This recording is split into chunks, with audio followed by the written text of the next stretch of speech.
Boa noite, amados. Graça e paz em Cristo Jesus. Nós estamos mais uma vez unidos, juntos aqui.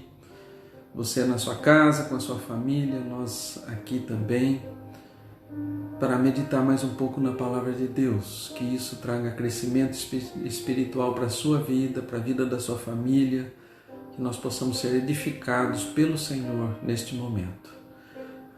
Peço que os irmãos aí prestem atenção. Eu vou fazer a leitura da Palavra de Deus na carta aos Hebreus, capítulo 9, nos versos 24 até 28.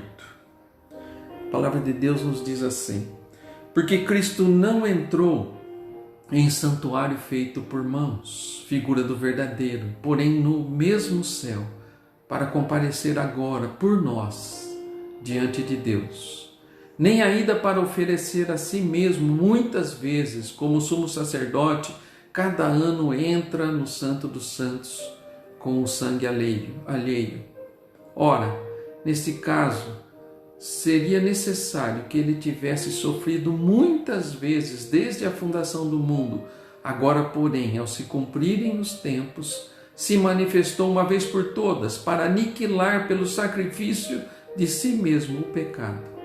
E assim, como aos homens está ordenado morrerem uma só vez, vindo depois disso o juízo, assim também Cristo, tendo se oferecido uma vez para sempre para tirar os pecados de muitos, aparecerá a segunda vez, sem pecado, aos que aguardam para a salvação.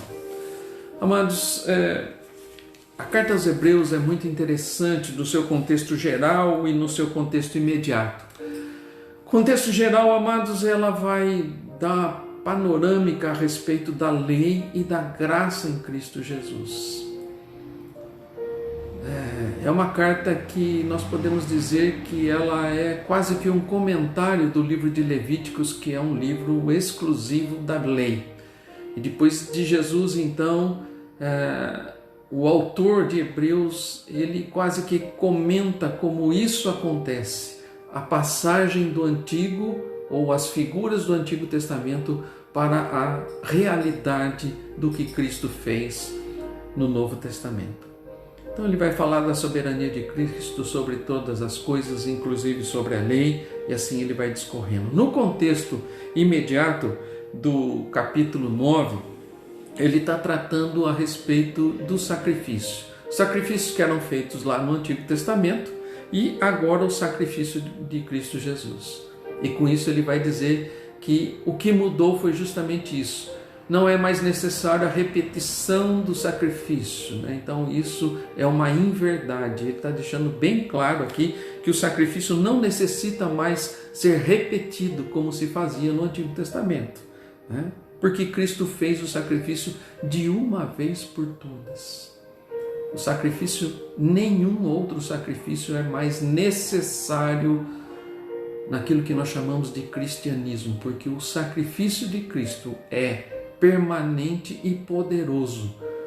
Não precisa mais ser repetido e é suficiente para a salvação de todo aquele que crê. Então esses são os dois contextos, amados, da carta e também do capítulo que nós estamos lendo. E eu quero destacar três coisas aqui importantes que às vezes ficam perdidas dentro do texto, né?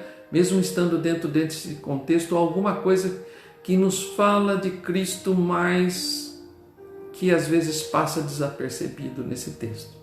Em primeiro lugar, é o aparecimento de Jesus na história.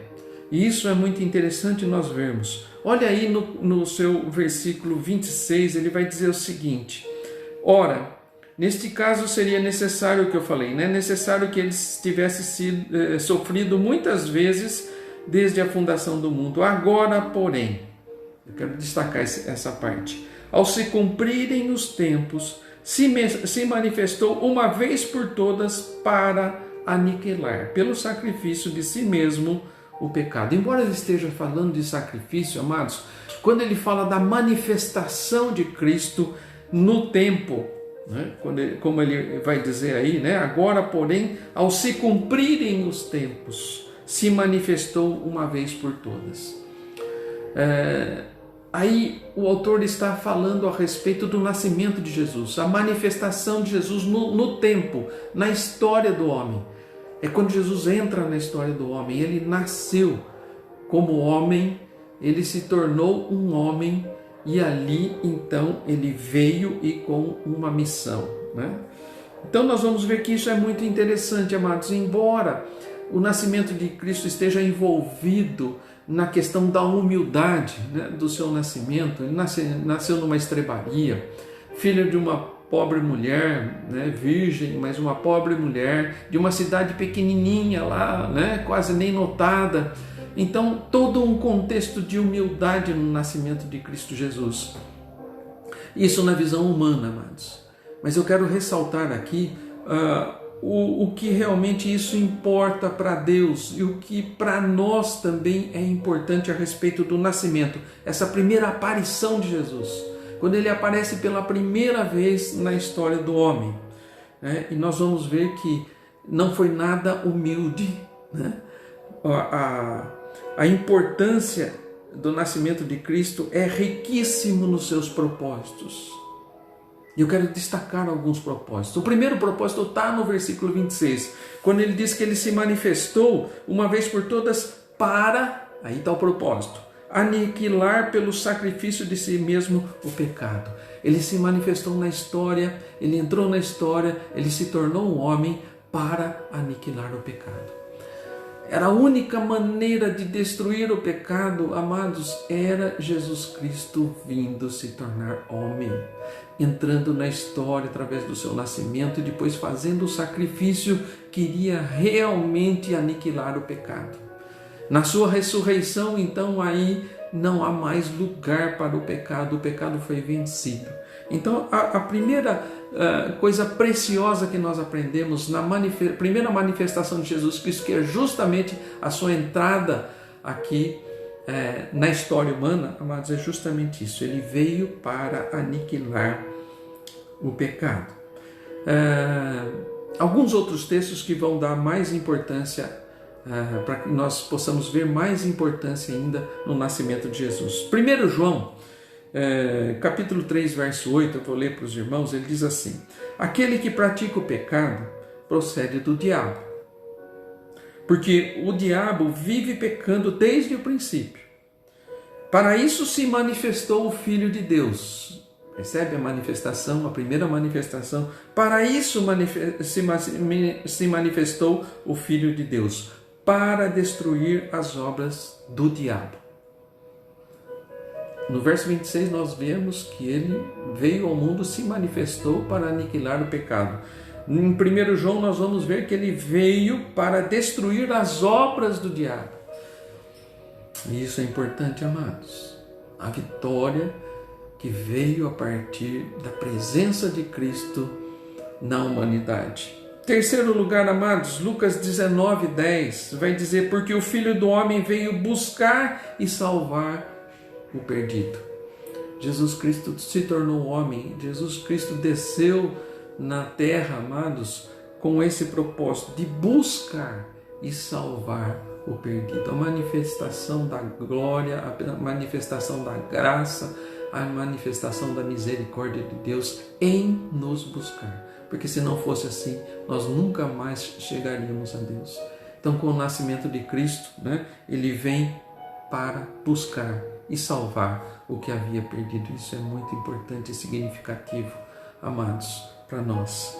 Em quarto lugar, Gálatas 4:5 vai dizer: para resgatar os que estavam sob a lei.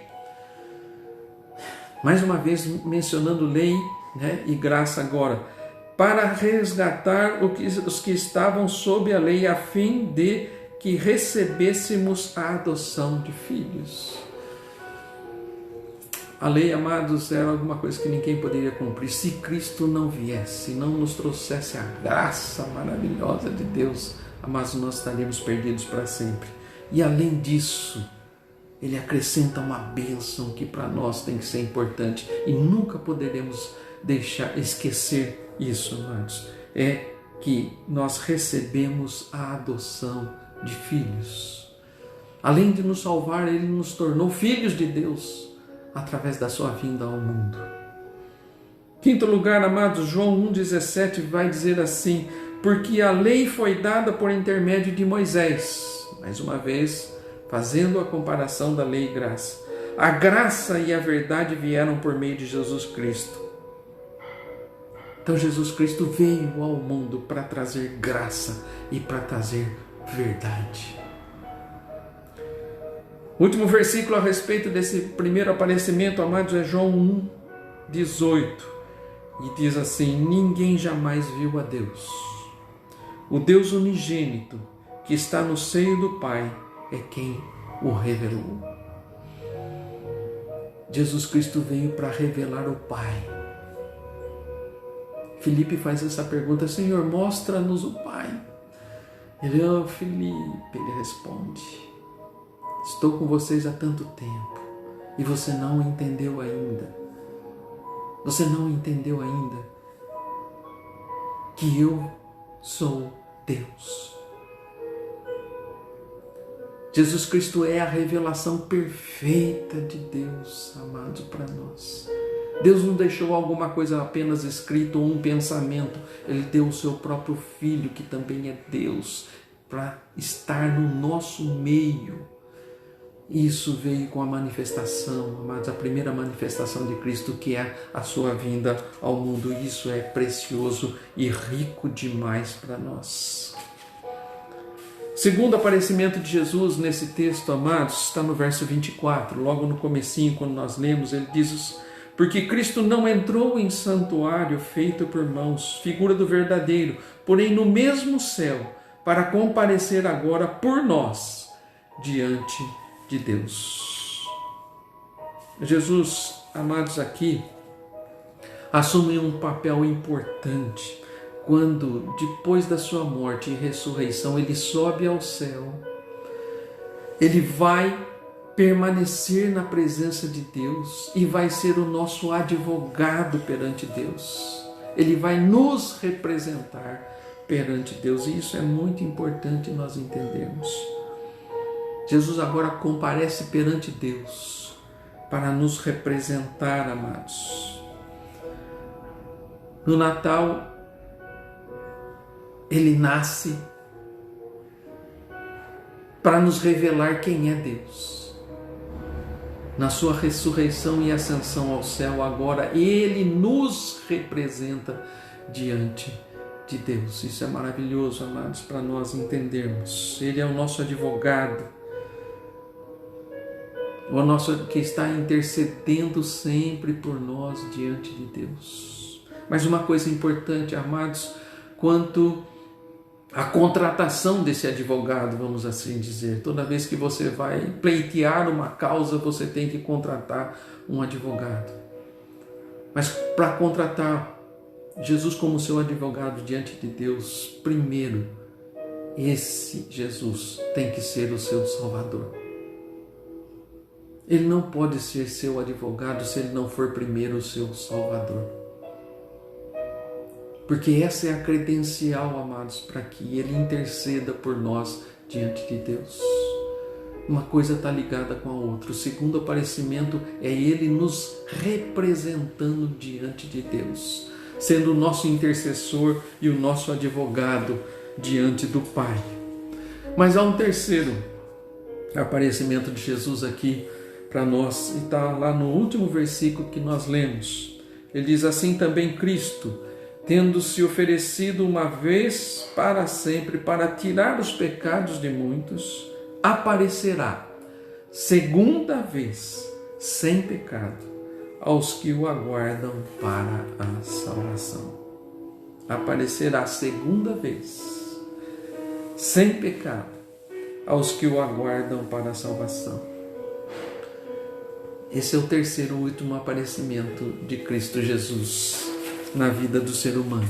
É o aparecimento que nós estamos aguardando, quando Jesus vai vir do céu, não mais como uma figura humilde, mas agora com poder, com glória, não mais como pobre, como miserável aos olhos humanos, mas com majestade, poder e glória. E amados, qual é o motivo então da segunda vinda? Também há motivos na segunda vinda. João 14:3, vamos voltar lá para o Evangelho de João de novo, no versículo 14, os irmãos conhecem esse versículo, ele diz assim, dizendo aos discípulos, né? Ele está conversando ali com o discípulo e diz assim: e quando eu for e vos preparar lugar, voltarei e vos receberei para mim mesmo, para que onde eu estou, estejais vós também. Jesus, Ele vai voltar para nos levar para si mesmo, para vivermos com Ele a eternidade. E isso é muito importante para nós, amados. Esse é o motivo pelo qual Ele vai voltar. Nós não permaneceremos neste mundo terrível como estamos, mas a promessa é que Ele vai vir nos buscar, e para isso Ele está preparando as nossas moradas. Mas como isso se dará?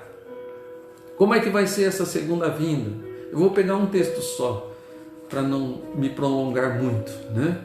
A segunda vinda, em 1 Tessalonicenses 4, 16 e 17, diz assim: porquanto o Senhor mesmo, dada a palavra de ordem, ouvida a voz do arcanjo e ressoada a trombeta de Deus, descerá dos céus, e os mortos em Cristo ressuscitarão primeiro. Depois nós, os vivos, os que ficarmos, seremos arrebatados juntamente com eles entre nuvens, para o encontro do Senhor nos ares, e assim estaremos para sempre com o Senhor.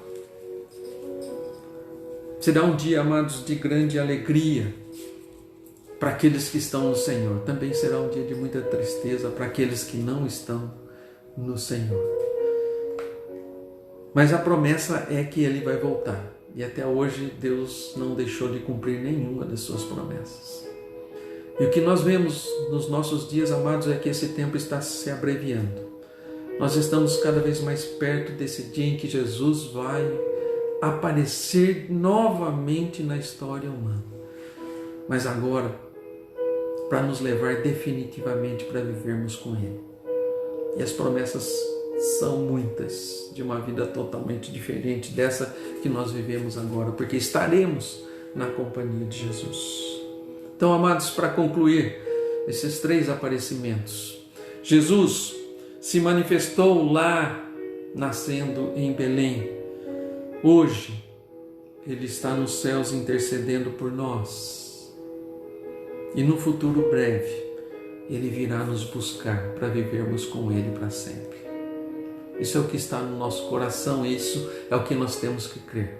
Tanto lá no passado, no nascimento de Cristo, como depois da ressurreição, que hoje Ele está presente, intercedendo por nós. E num futuro próximo, amados, que nós estamos aguardando, Ele vai entrar novamente na nossa história, na história do ser humano, mas para nos levar com Ele, para vivermos para sempre.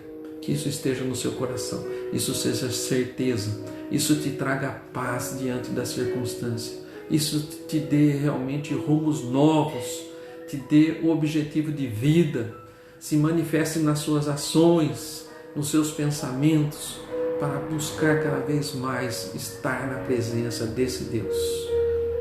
E do seu Filho, que veio no passado, que hoje intercede por aqueles que são seus, e que um dia em breve voltará para nos buscar. Que isso dê paz no seu coração, amados, e a sua família.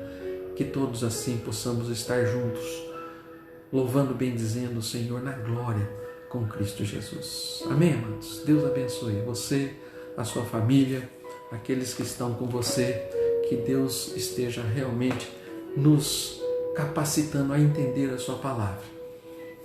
E que isso nos traga refrigério, nos traga paz em Cristo Jesus. Amém, amados? Deus abençoe.